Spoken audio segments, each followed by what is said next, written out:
설 명절 보내고 또 맞이하는 주일입니다. 오늘은 산상변모 주일입니다. 오늘 돌아오는 수요일이 이제 사순절이 시작되는 참회의 수요일이죠. 산상변모 주일은 우리 주님께서 이제 십자가를 지시기 위해서 예루살렘으로 제자들과 함께 올라가시는 그런 과정에서 한 산에 제자를 셋만 데리고 올라가셨죠. 야고보, 요한, 베드로 이렇게 셋만 데리고 올라가셨는데 그 셋만 데리고 올라가셨던 산에서 주님이 거룩한 영광으로 변하시는 그러한 모습을 세 명의 제자들이 보게 됩니다. 그리고 그곳에는 오래전에 하나님의 부르심을 받았던 모세가 그리고 또 죽지 않고 승천했던 엘리야가 함께 주님 앞에 나타나서 주님과 대화하는 장면을 멀리서 베드로와 야고보와 요한이 보게 됩니다. 모세가 나타났던 것은 모세는 율법을 대표하는 사람이죠. 이스라엘이 출애굽하고 그리고 가나안 땅에 정착해가는 그런 과정 가운데서 광야에서 우리 하나님께서 모세를 통해서 십계명을 비롯한 여러 계명들, 율법을 이스라엘 가운데 주셨습니다. 그러니까 법이 있는 민족, 한 국가의 틀을 하나님께서 모세를 통해서 세우셨습니다. 그래서 모세의 법이다라고 이야기를 할 만큼 율법은 모세와 관련이 있는 말씀이고요. 관련이 있는 부분이고요. 그 다음에 엘리야는 이스라엘의 첫 선지자입니다. 하나님의 말씀이 선지자를 통해서 전파되고 전해지고 했던 그러한 시작을 엘리야가 열었다라고 하는 측면에서 우리 주님은 이제 율법의 완성이 되고 또한 말씀의 완성이 되신다고 하는 의미로 엘리야와 모세를 그 자리에서 만나지 않았나라고 하는 것이 그 자리에서 우리 주님께서 변모하신 그 산에서 모세와 엘리야를 만나신 이유일 것이다라고 하는 것이 대략적으로 거의 모두가 인정하는 그러한 이유다라고 할 수가 있습니다. 근데 모세하고 엘리야는 한 가지의 닮은 특징이 있어요. 그것은 무엇이냐면 두 사람이 무덤이 없는 겁니다. 모세는 분명히 그 신명기에 보게 되면 임종을 이야기하고 있는데 그러나 또 거기서 분명히 증거하고 있는 것은 아무리 찾아도 무덤이 없었다. 시신이 없었다라는 것입니다. 시신이 없었으니 무덤이 없는 것은 당연한 것이죠. 그 다음에 엘리야는 역시 회오리 바람 속에 승천을 했으므로 무덤이 없는 그러한 사람이다라고 하는 것입니다. 그 두 사람 다 무덤이 없는 시신이나 무덤을 남기지 않은 사람들이다라고 하는 측면에서 볼 수 있는 것이고 그 중에서 특별히 오늘 산상변모 주일에 엘리야 하나님의 말씀을 최초로 선지자로서 이스라엘 가운데 전파했던 그 엘리야를 중심으로 하는 그런 말씀을 우리가 함께 듣도록 하겠습니다. 오늘 1절의 말씀입니다. 여호와께서 회오리 바람으로 엘리야를 하늘로 올리고자 하실 때에 엘리야가 엘리사와 더불어 길갈에서 나가더니 오늘 말씀의 제목이 엘리야의 영광, 엘리사의 능력입니다. 그러니까 엘리야와 엘리사를 통해서 하나님께서 우리 가운데 주시는 그런 말씀의 의미를 우리가 함께 듣는 시간인데 엘리사는 엘리야의 후계자지요. 먼저 엘리야가 어떤 사람인가라고 하는 것을 간략적으로 우리가 살펴보자고 한다면 엘리야는 아합이라고 하는 이스라엘의 가장 악한 왕의 시대에 하나님의 부르심을 받았던 선지자입니다. 사실 선지자가 이 땅에 태어났다, 이 땅에 나타났다라고 하는 것은 좋은 의미만은 아닙니다. 왜냐하면 이스라엘 백성이 하나님의 뜻대로 하나님이 말씀하신 대로만 잘 살고 있다고 한다면 하나님은 특별히 다시 말씀할 게 없어요. 예를 들자면 자녀들이 그 하나의 해야 될 일들을 다 무난하게 잘 해나가면서 자기 할 일을 다 한다고 한다면 부모가 잔소리할 일이 없겠지요. 그런데 아이들이 자꾸 딴짓을 한다거나 해야 될 일들을 하지 않을 때에 부모가 나서서 무엇인가 이야기를 하게 되는 것처럼 선지자는 그러한 의미에서 하나님께서 자꾸 어긋나는 사람들, 잘못 가고 있는 사람들, 깨닫지 못하고 있는 당신의 백성들을 향해서 선지자를 통해서 말씀을 주시고자 하는 그러한 목적을 두고 선지자가 나오는 것이기 때문에 선지자가 나오기 시작했다라고 하는 것은 그 시대가 어두워지는 시대였다라고 보는 것도 맞습니다. 아합의 시대, 가장 악한 왕 중에 하나라고 하는 그 아합의 시대에 그 악한 왕을 능가하는 또 왕비가 이세벨 아닙니까? 그 시대에 하나님께서 엘리야를 부르셨습니다. 그런 엘리야가 우리 모두가 다 알고 있는 가장 큰 그 엘리야를 통해서 볼 수 있는 하나의 상징적인 것은 갈멜산에서 바알의 선지자 450명과 싸웠던 영적으로 전투를 했던 그런 모습입니다. 갈멜산에다가 양쪽에 제단을 쌓아놓고 한쪽에서는 바알 선지자 450명이 자기의 신들에게 부르짖고 엘리야는 한쪽에서 혼자서 여호와 하나님께 부르짖으면서 하늘에서 어느 쪽에 불이 내리는지 한번 우리가 확인해 보자. 그 불이 내리는 쪽이 진짜 신이다. 그래서 엘리야가 바알 선지자하고 450명하고 그렇게 영적인 전투를 하지 않습니까? 바알 선지자 450명이 몸을 상해가면서 부르짖어도 아무런 응답이 없었던 것에 반해서 나중에 엘리야가 잠잠하게 하나님 앞에서 기도했을 때에 하늘로부터 불이 내려와서 모든 제단을 다 불살라 버림으로 하나님이 유일한 하나님, 살아계신 하나님이라고 하는 사실을 모두에게 다 알리게 되는 것이죠. 그런데 이 악한 사람들이라고 하는 것이, 이 악한 세력이라고 하는 것이 그리 간단하지가 않아요. 이세벨이라고 하는 아합을 훨씬 더 능가하는 것으로 보이는 악한 이 왕비가 거기에 굴복하지 않습니다. 내가 반드시 엘리야를 잡아 죽이겠다. 그렇게 공언을 해요. 놀랬겠지요. 이 정도 됐으면 항복을 할 만도 한데 너무도 강하고 세게 나오니까 순간적으로 엘리야가 놀래서 광야로 도망을 가버리지 않습니까? 그곳에서 저를 죽여주십시오 하고 하나님 앞에서 기도합니다. 그때 하나님께서 호렙으로 엘리야를 보내시죠. 그리고 그곳에서 엘리야가 하나님의 음성을 들을 때에 하나님께서 말씀하시는 것이 엘리사를 찾아서 그에게 기름을 붓고 너의 뒤를 잇게 해라 라고 하나님께서 말씀을 그때 하시는 것입니다.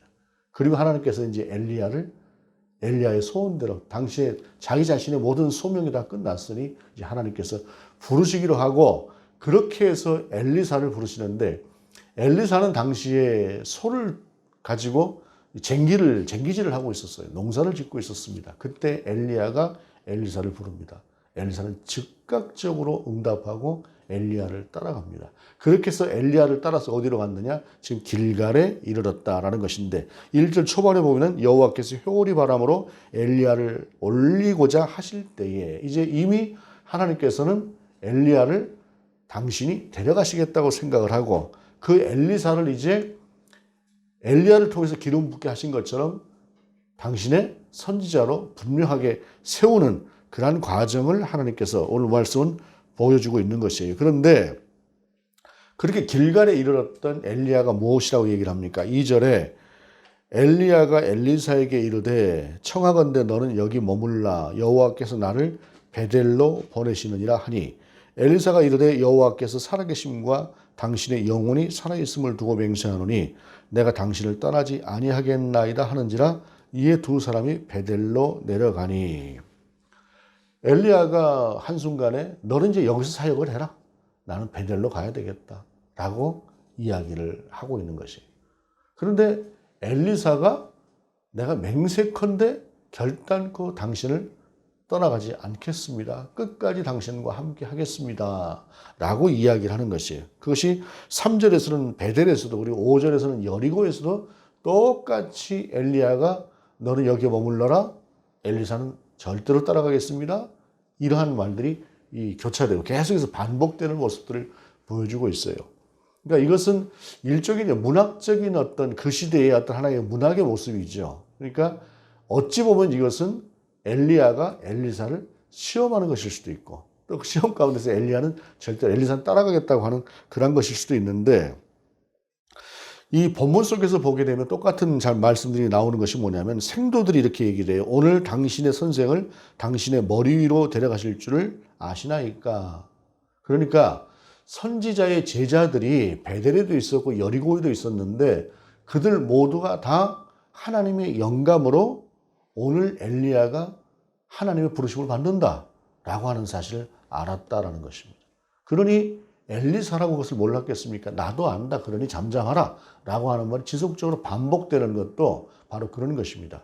자, 그런 의미에서 볼 때에 스승은 부모와 같은 존재이고 부모와 스승은 하나님의 대리자로서 하나님을 대하듯 하는 것이 이때 당시에 이스라엘의 어떤 하나의 정서였습니다. 그렇다고 한다면 엘리사는 자기 자신을 불러서 자기 자신을 후계로 인정할 것 같은 그러한 엘리야를 향해서 그의 임종을 지킨다고 하는 것은 어떤 의미에서 당연했을 것입니다. 그러기에 그는 계속해서 따라가겠다라고 하는 것이에요. 근데 이렇게 이제 세 번을 굳이 이렇게 그러니까 따라오지 마라, 여기 있어라 라고 함에도 불구하고 엘리야가 따라갔다라고 하는 것을 굳이 성경이 말씀하고 있는 것은 무엇일까요? 그것은 엘리사가 그만큼 진실하고 충성되게 자기 자신의 소명을 받았다라고 하는 것을 이야기하는 것입니다. 분명히 베델에도 여리고에도 선지자의 제자들이 있었습니다. 길갈에는 선지자의 제자들이 있었다는 말이 없습니다만은 베델에도 여리고에도 선지자의 제자들이 있었습니다. 그렇다고 한다면 오늘로 말하자면 그곳에도 사역지가 있었고 그곳에도 교회가 있었다라고 하는 것을 의미하는 것입니다. 엘리야를 대신한다고 한다면 그곳에 있는 선지자의 제자들을 가르치는 역할을 하는 것도 엘리사가 해야 될 일입니다. 그러니 그곳에 머물러 있어라 라고 할 때에 그곳에 머무는 것도 하나의 방법일 수 있다는 것입니다. 어찌 보게 되면은 굳이 따라가지 않고 그 자리에 머무는 것이 오늘의 시대의 모습에서 볼 때는 하나의 진리처럼 보일 수도 있습니다. 그런데 굳이 오늘 본문에서 이렇게 이야기를 하는 것은 오늘의 관점에서 볼 때 도리라거나 의리라거나 충성이라거나 하는 것들이 참 부족했던 그 시대 가운데 그 모든 것들을 끝까지 지키고자 했던 것이 엘리사의 모습이었다라고 하는 것을 오늘 본문 우리 가운데 보여주고자 하는 것입니다. 즉 소명자는 이만큼 진실하고 이만큼 충성되게 따르는 것이 소명자다라고 하는 것을 우리 가운데 말씀하시는 것이죠. 그러면서 이어지는 말씀이 7절에 선지자의 제자 50명이 가서 멀리 서서 바라보며 그 두 사람이 요단가에 섰더니, 제자들 여럿이 있지만 엘리사는 분명히 수제자입니다. 엘리야의 뒤를 이을 사람이기 때문에 엘리야 옆에 있는 것이고 나머지 제자들은 함께하지 못한 채 저 멀리서 바라보고 있는 그러한 상황이었다라고 하는 것입니다. 그때 엘리야가 자기 자신의 겉옷을 벗어서 요단강을 치는 거죠. 그랬더니 요단강이 갈라지면서 그 속에서 길이 났다라고 하는 것입니다. 드디어 세 번 끝까지 엘리야를 따라왔던 엘리사에게 드디어 엘리야와 함께 둘만이 함께하는 그 길이 그 가운데서 열리고 주어져서 그 길을 건너갔다라고 하는 것입니다. 강을 건넌 후에야 그제서야 엘리야가 이야기하는 말이 있습니다. 9절에 건너매 엘리야가 엘리사에게 이르되 나를 내게서 데려감을 당하기 전에 내가 내게 어떻게 할지를 구하라 라는 것입니다. 길갈에서 절대 이런 말을 하지 않았습니다. 베델에서도 이런 말을 하지 않았습니다. 여리고에서도 이런 말을 하지 않았습니다. 그런데 요단을 건넌 후에야 엘리야는 엘리사에게 비로소 하나님께서 나를 데려가실진데 너는 하나님께서 나를 데려가기 전에 나에게 무엇을 구할지를 말하라라는 것입니다. 우리의 실리적인 어떤 이성이나 이런 하는 것으로 볼 때 아니 그냥 길갈에서 말씀하셔도 될 것이고 베델에서도 말씀하셔도 될 것이고 뭐 여리고에서 말씀하셔도 될 일인데 왜 엘리야는 굳이 여기 머물러라, 여기 머물러라, 여기 머물러라 그렇게 이야기를 하다가 끝까지 따라온 요단을 건넌 후에야 이야기를 하고 있는 것일까요? 이것이 하나님의 우리 인생을 이끄는 하나의 방법과도 같다라는 것입니다. 우리는 모든 면에 있어서 이것이 맞는 것 같은데 라고 하는 진리를 생각합니다.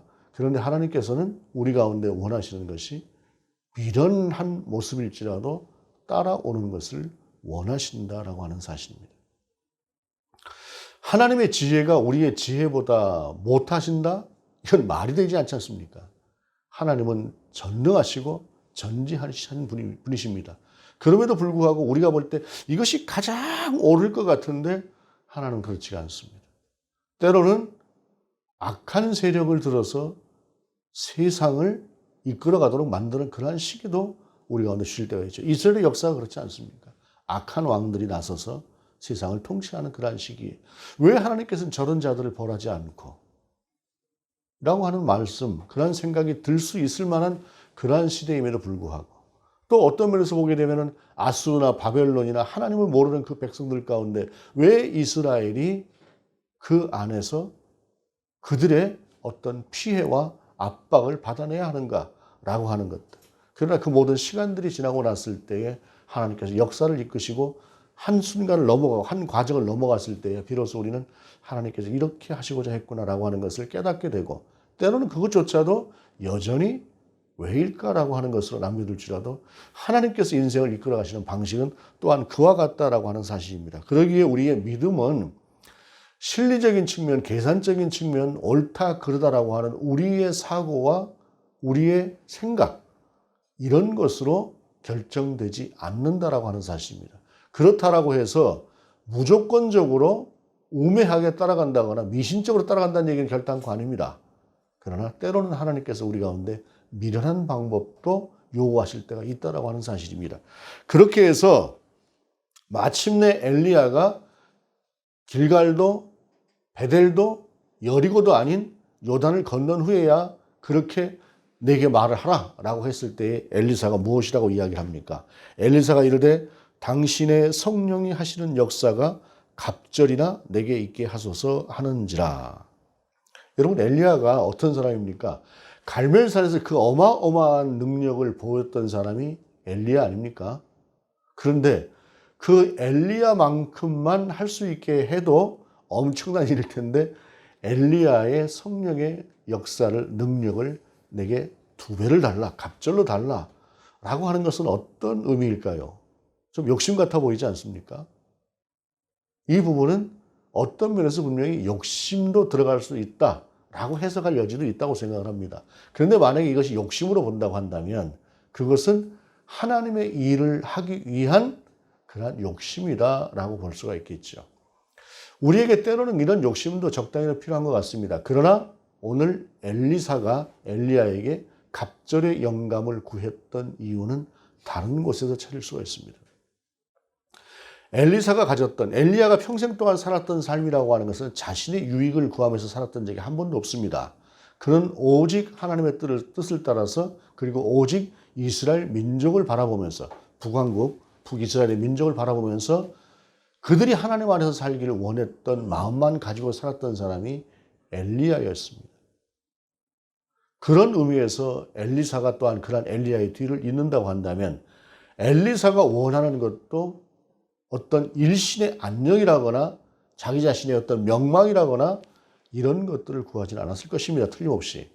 그런데 엘리야의 능력보다 2배를 구했던 이유라고 하는 것은 당시에 엘리사가 바라보고 있었던 그 시대의 모습과 관계가 있다고 볼 것입니다.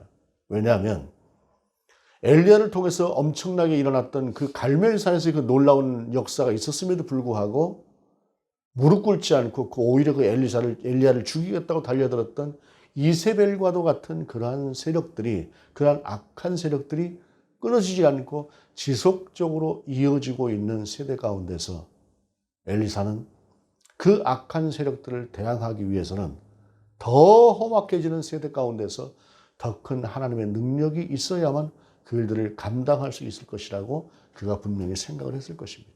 그렇기 때문에 더 큰 능력으로 하나님께서 함께 하셔야, 성령의 역사해 주셔야 이 세대 가운데서 자기 자신에게 주어진 소명을 감당할 수 있을 것이다 라고 하는 생각을 함으로 그는 2배를 구했을 것이다 라고 하는 사실입니다.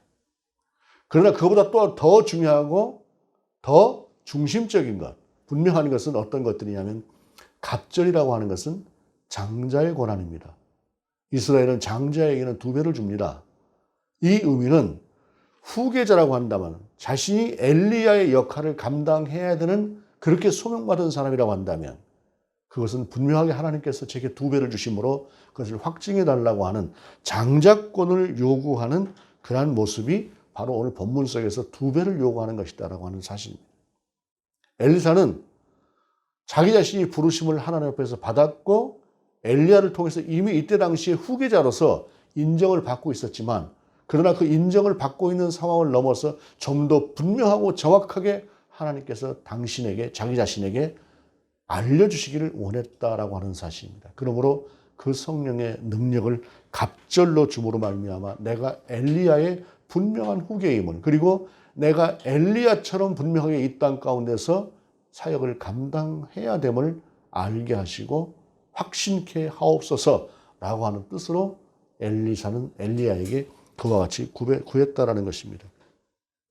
이와 같은 구함에 대한 엘리야의 대답은 어떤 것입니까? 이르되 내가 어려운 일을 구하는도다. 그러나 나를 내게서 데려가시는 것을 내가 보면 그 일이 내게 이루어지려니와 그렇지 아니하면 이루어지지 아니하리라 하고, 이미 너는 후계자가 되었다. 그러나 그 성령의 역사로 갑절의 영감으로 네가 하나님께 주시는 그런 일들을 감당하는 것, 내게 그 일을 주는 것은 내가 주는 것이 아니고 하나님이 주시는 것이니 내가 하늘로 올려오는 것을 보면은 하나님께서 너에게 그것을 주신다는 표시이고, 네가 보지 못한다고 한다면 그것은 아닐 것이다 라고 하는 말로 하나님께 모든 것을 맡기는 그런 말씀을 하고 있는 거죠. 그리고 11절에 보게 되면 두 사람이 길을 가며 말하더니 불수레와 불말들이 두 사람을 갈라놓고 엘리야가 회오리 바람으로 하늘로 올리더라. 1절에서 말씀하고 있는 것처럼 그대로 엘리야는 병거와 불말들이 엘리야와 엘리사 사이를 가로막는, 갈라놓는 그 속에서 회오리 바람을 타고 하늘로 올림을 받았다라는 것입니다. 주의 선지 엘리야 병거 타고 하늘에 올라가실 때 사실 그 찬송가도 있습니다만 그거는 정확하게 따지면 그건 아니죠. 그건 아니고 병거와 불말은 엘리야와 엘리사를 갈라놓았던 것이고 엘리야는 회오리 바람 속에 올라가셨다라고 하는 것이 성경을 통해서 보는 분명한 말씀입니다. 자, 이러므로 말미암아 이 12절에 엘리사가 보고 소리 지르되 그것을 분명히 봤다는 이야기죠.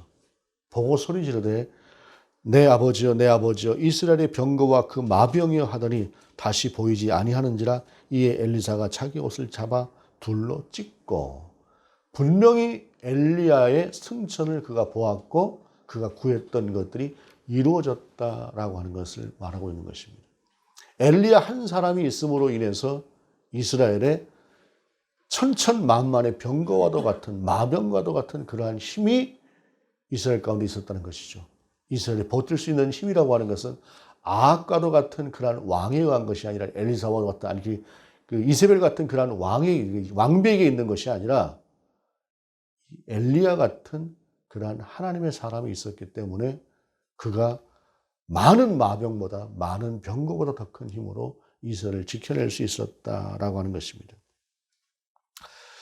이 시대가 엘리사가 엘리야에게 구했던 성령의 역사를 갑절이나 더해달라고 구했던 만큼 그러한 성령의 역사가 절실하지 않은 시기일까라고 하는 것을 생각해 보게 됩니다. 우리가 살아가는 이 시대는 어떤 시대일까요?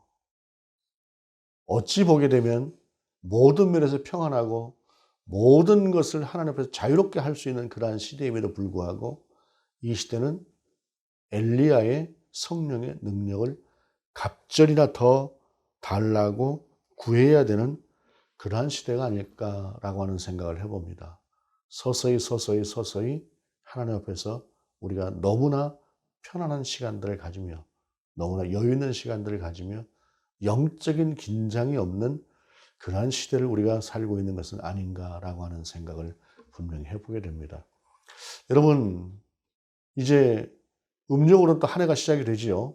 음력은 한 해가 시작되는 이 시대에, 이 시기에, 그리고 이제 사순절을 곧 맞이하게 되는 그 기간 안에 우리의 믿음이 과연 엘리사가 구했던 그 구함을, 절실하게 구함을 구했던 그 구함의 시대보다 어떻게 다를까라고 하는 것들을 우리가 한번 생각하면서 묵상하면서 지나갈 수 있었으면 좋겠습니다. 내게 성령의 역사가 얼마나 갈급한가라고 하는 것들을 묵상하면서 나가는 시간이 되었으면 좋겠습니다. 특별히 우리가 말씀을 통해서 계속해서 지금 읽고 있는 그 말씀들을 통해서 하나님께서 우리 가운데 주시고자 하는 그런 마음들을 우리가 한번 발견해낼 수 있기를 원합니다. 이 세상 모든 것들 중에 가장 귀한 것이 바로 하나님의 사람으로, 하나님의 백성으로 사는 것, 하나님의 나라를 살아가는 것, 그것이라고 하는 사실을 우리의 삶 가운데서 결코 놓치지 않는 그런 삶을 살아내는 저와 여러분이 될 수 있기를 바랍니다. 그러기 위해서 필요한 것이 우리 가운데도 성령의 능력입니다. 성령의 능력이 아니면 결단코 이 믿음을 지키고 이어나갈 수 없는 시대를 살고 있음은 분명합니다. 그 성령께 우리를 맡기고 구하고 나아갈 수 있는 저와 여러분 될 수 있기를 원합니다. 기도하시겠습니다. 주님, 성령의 능력이 아니면 우리가 살아가기 어려운 시대를 살고 있음을 고백합니다. 엘리사가 엘리야에게 구했던 갑절의 영감이 결코 욕심이 아님을 오늘의 말씀을 통해서 봅니다. 절실한 것임을 봅니다. 하나님, 우리에게도 그와 같은 은혜를 더하여 주옵소서. 우리 가운데도 그와 같은 절실함을 주시옵소서. 주 예수 그리스도 이름으로 기도드립니다. 아멘.